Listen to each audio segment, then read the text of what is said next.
Okay, say I wanted a capo and use my 1-4-5 chords for G.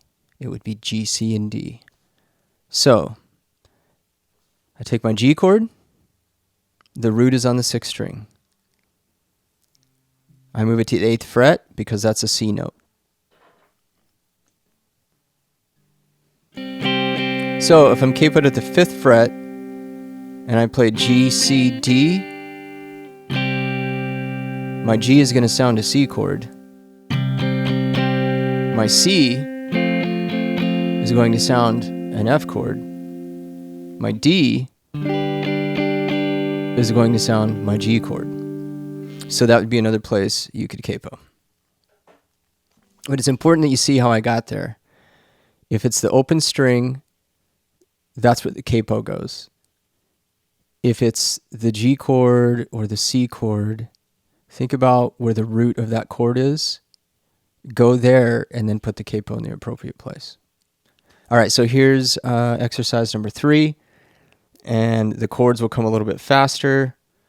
Let's do this with exercise or strum pattern number 5. We'll get some work with that tie note. So we have 2 ups in a row. So down, down, up, down, up. 1, 2, 3, 4.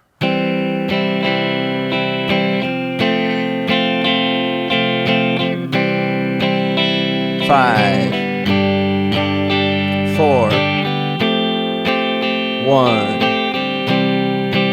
5, 1, 5,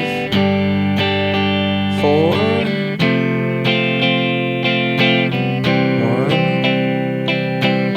5, 4, 5,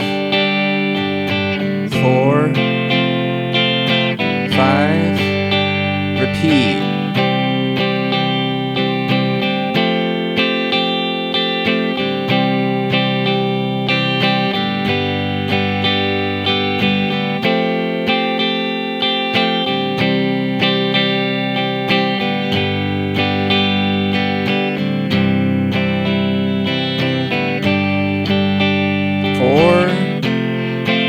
One, 5,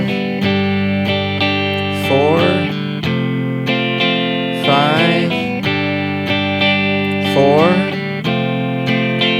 5.